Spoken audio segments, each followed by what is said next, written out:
Cette émission est produite par les étudiants en journalisme de l'Université Laval, avec la collaboration des étudiants en audiovisuel du Cégep Limoilou. Bonjour, ici Jean-Michel Bourque. Bienvenue à Angle Neuf, une émission portant sur les activités qui se déroulent sur le campus de l'Université Laval.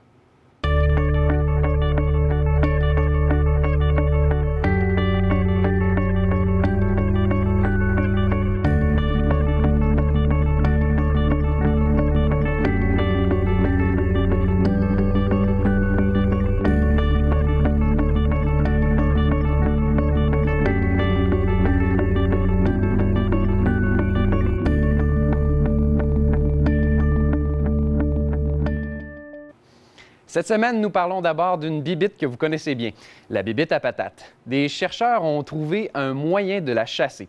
Ils n'utilisent pas d'armes ni de produits chimiques, simplement du pop-corn qui transporte les prédateurs de ces bibites dans les champs.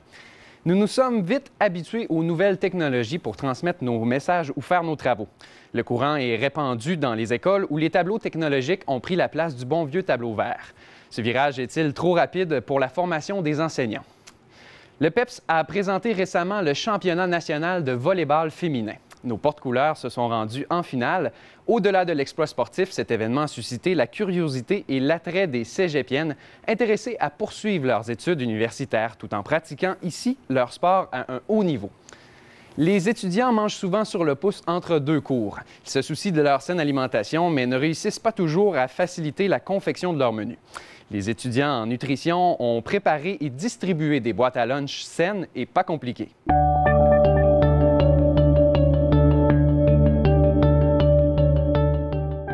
Saviez-vous que le maïs soufflé peut jouer un rôle important dans la lutte biologique contre les bibites à patates? Des chercheurs de l'Université Laval ont développé un système qui facilite la distribution de ces petits insectes prédateurs qui les pourchassent. Marie-Pierre Duplessis, le secret se trouverait donc dans le pop-corn. Le doryphore, mieux connu sous le nom de bibite à patates, est un insecte nuisible qui fait des ravages dans les champs de pommes de terre. Pour remplacer l'utilisation de produits chimiques dans le contrôle de ces nuisances, on utilise des insectes prédateurs qui se nourrissent des bibites à patates et qui parviennent ainsi à les éliminer. Mais pour maximiser l'efficacité de cette méthode, des chercheurs proposent d'utiliser du maïs soufflé. Le principal obstacle au contrôle biologique du doryphore de la pomme de terre est que cela exige la libération de plusieurs dizaines de milliers d'insectes prédateurs pour pouvoir venir à bout d'une invasion de bibites à patates. Et c'est même inconcevable de faire ça à la main. D'où l'idée de concevoir une machine, un distributeur mécanique pour faire ça de façon mécanique.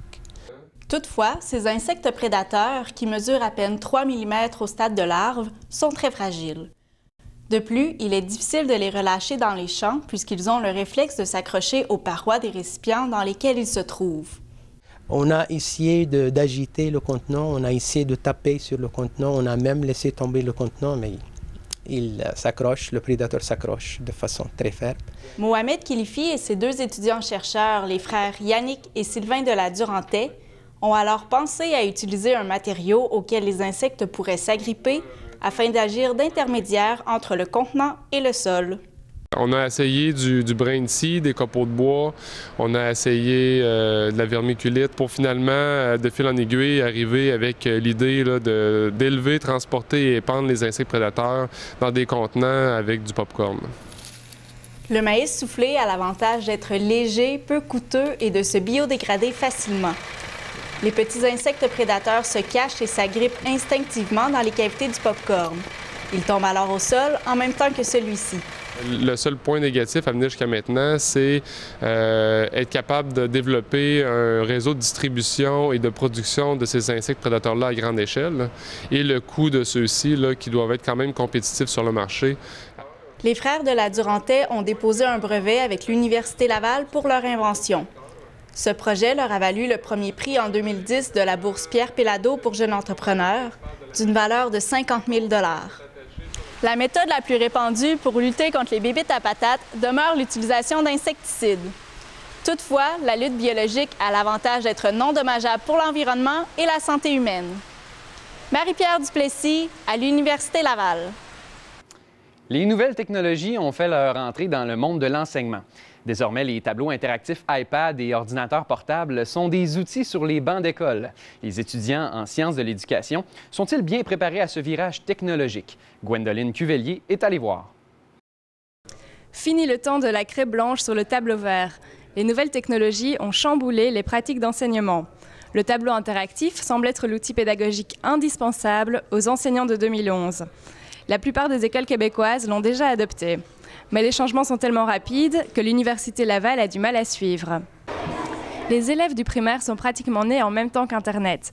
À l'école Hollande, la direction a décidé de s'adapter à leur mode de pensée. Tous les professeurs utilisent des ordinateurs et un tableau tactile. Selon eux, cet outil révolutionne la méthode d'enseignement traditionnelle. L'essayer, c'est l'adopter. Je pourrais plus enseigner sans mon tableau interactif parce que c'est d'abord visuel, ça montre les mots, les images, mais aussi ça engage les élèves, ça attire leur attention. Le gouvernement Charest a annoncé récemment un investissement massif dans les tableaux tactiles intelligents. Cela permettra d'équiper 43 000 classes au Québec. Rita Boissy étudie pour devenir institutrice primaire. Selon elle, les étudiants en sciences de l'éducation ne sont pas suffisamment formés aux nouvelles technologies dans les écoles. Je suis en stage dans une 4e année et il y a un tableau interactif. Et on nous a jamais appris comment utiliser ce tableau. Donc je suis là face à ça et je dois donner cours. À l'Université Laval, le département des sciences de l'enseignement offre seulement un cours de connaissance des nouvelles technologies. À Laval, on donne un cours aux futures enseignantes. C'est un cours de 2 crédits. Alors, c'est pas beaucoup. C'est 30 heures dans tout un bac. Alors, il est certain que ça manque du temps. On aimerait y avoir plus de cours et plus de temps à intégrer et pratiquer les technologies. Comme ça, ils risquent de le faire lorsqu'ils sont dans les écoles. Cependant, si les nouvelles technologies possèdent de nombreux avantages, il ne faudrait pas en oublier les classiques de l'apprentissage. Lire des livres reste la meilleure méthode pour apprendre l'orthographe. Il faut inciter les élèves à lire aussi puis à aimer les livres. Et aussi, des fois, il faut écrire à la main, c'est pas toujours tapé. Le gouvernement Charest a annoncé un investissement de 160 millions de dollars dans les tableaux interactifs. Certains estiment que c'est une bonne nouvelle, mais d'autres pensent qu'il faudrait utiliser cette somme pour aider les élèves en difficulté ou en situation précaire. Un bon ordinateur ne remplacera toutefois jamais un bon enseignant. Gwendoline Cuvelier à l'Université Laval. Depuis quelques années, le mois de mars promeut la saine alimentation sur le campus. Durant ce mois de la nutrition, l'université organise une multitude d'activités de sensibilisation. Cependant, Lucie Manta a pu vérifier que les habitudes alimentaires tardent à changer. Il est facile de blâmer les habitudes alimentaires des gens. Cependant, la société a sa part de responsabilité. Tant qu'il y aura de la nourriture dite fast-food, pourquoi les gens cesseraient d'en consommer? La bonne nutrition est prônée par plusieurs. De plus en plus d'activités de sensibilisation sont offertes aux consommateurs. Toutefois, il est difficile de changer ses habitudes alimentaires lorsqu'on est bombardé tous les jours de nouveaux produits. La bonne volonté des gens ne suffit pas. Il ne faut pas seulement aller responsabiliser les gens, il faut aussi, je pense, aller agir sur l'environnement. Puis ça prend peut-être un pouvoir que nous, en tant qu'étudiants, on a peut-être un petit peu moins, d'où l'importance des politiques gouvernementales, des programmes qui sont faits là. Dans le cadre du mois de la nutrition, l'Université Laval encourage la saine alimentation des étudiants. Plusieurs activités sont proposées, dont une distribution de fruits dans divers pavillons. L'objectif est d'inciter les gens à bien manger sans toutefois leur faire la morale. Les étudiants semblent réceptifs à ce type d'intervention. Certains croient néanmoins que ces activités de sensibilisation devraient s'adresser à un public plus jeune. Peut-être au cégep qui serait peut-être plus approprié. Ouais. Cégep, vu que t'es comme dans l'âge où est-ce que tu dors pas, puis que tu fais le party, puis que... Tu manges ce que tu trouves. L'Université Laval a amorcé un virage santé il y a quelques années. Il est maintenant possible de retrouver dans les différentes cafétérias des repas plus sains. L'université n'a pas nécessairement rayé de ses menus la malbouffe. Les étudiants ont simplement plusieurs options. Sincèrement, les petites salades sont assez populaires. Les galettes aussi, on en vend beaucoup, là, ça part très rapidement. Ceux qui achètent des bonbons, c'est vraiment en minorité. Les étudiants sont conscients de l'importance de bien s'alimenter. Cependant, y être sensibilisé ne conduit pas nécessairement à une meilleure alimentation. Le contenu des boîtes à lunch des étudiants semble avoir certaines lacunes, dont un manque de fruits et légumes. Les étudiants sont quand même sensibilisés à l'importance de bien manger. Parfois, l'un des éléments qui doit leur manquer, c'est peut-être savoir comment cuisiner et apprêter des aliments. Je pense qu'ils savent ce qui est bon pour eux, mais ils ne savent peut-être pas nécessairement comment apprêter ces aliments. Un réel effort est fourni par l'université et les étudiants afin d'acquérir de bonnes habitudes alimentaires, mais des changements doivent être apportés. Malgré toute la promotion du mois de la nutrition, on retrouve encore des machines distributrices de chocolat et de friandises à l'intérieur même d'un pavillon dédié à l'activité sportive. Lucie Manta, Université Laval. Il est préférable de vivre à la campagne pour produire ses fruits et légumes.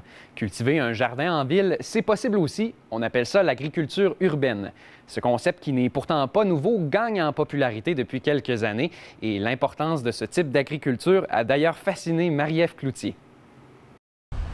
Selon l'Organisation des Nations unies pour l'alimentation et l'agriculture, environ 800 millions de personnes dépendent de l'agriculture urbaine. Alors qu'il s'agit d'un moyen vital de subsistance pour les gens des pays en développement, l'agriculture urbaine est de plus en plus pratiquée dans les villes des pays du Nord. Elle permet non seulement de diminuer la distance du jardin à notre assiette, mais elle rend aussi nos villes plus vertes. Organisée par le Réseau de l'agriculture urbaine à Québec, en partenariat avec la Faculté des sciences de l'agriculture et de l'alimentation de l'Université Laval, la Fête des semences et de l'agriculture urbaine est un moyen d'initier les gens à l'importance de ce type d'agriculture. Il existe plusieurs bonnes raisons de pratiquer l'agriculture urbaine, comme l'explique Christine Gingras de Nature Québec. D'abord, oui, une valeur, je vous dirais, environnementale, c'est-à-dire on produit soi-même ses légumes, en général de façon biologique. On va aller chercher des semences un peu diversifiées pour augmenter la biodiversité. Plusieurs agriculteurs urbains voient aussi un avantage économique d'avoir son propre jardin dans sa cour. Lorsqu'on se met à produire nos propres aliments, il est plus facile de comprendre l'importance des producteurs ruraux pour nos besoins alimentaires. Ils aiment produire leurs propres aliments, avoir leurs réserves pour une partie de l'hiver. Le jour qu'on produit sa tomate, on comprend pourquoi elle a cette valeur-là dans les marchés. Sur place, les gens profitent de la présence de divers exposants pour acheter des semences. Ils viennent aussi chercher des trucs et des conseils afin de mieux pratiquer l'agriculture urbaine. Anne-Pascale Pillon, responsable du comité potager, affirme que cette pratique n'est pas exclusive aux jardins communautaires. Le projet potager, en fait, on a décidé de développer un jardin en milieu de travail qui est géré par des bénévoles qui sont des employés. Donc, on travaille au centre-ville de Québec. Que ce soit à la maison ou au travail, l'agriculture urbaine peut se pratiquer à moindre coût en utilisant des matériaux recyclés. Par exemple, il est facile de fabriquer un bac de jardinage à réservoir d'eau à l'aide de chaudières, d'un pot de yogourt et d'un tube en plastique. C'est le fun de savoir qu'on peut réutiliser ces choses-là, on peut innover, on peut trouver des choses dans notre bac à recyclage qui peut finalement devenir une manière de jardiner, une manière de composter. Avec l'augmentation du prix du pétrole, l'agriculture urbaine fait de plus en plus d'adeptes. Ce moyen local de production permet de diminuer les coûts de transport reliés aux aliments. En plus d'être plus écologique et plus économique, l'agriculture urbaine représente un aspect social grâce aux relations d'entraide et de partage entre les cultivateurs. Marie-Ève Cloutier, à l'Université Laval.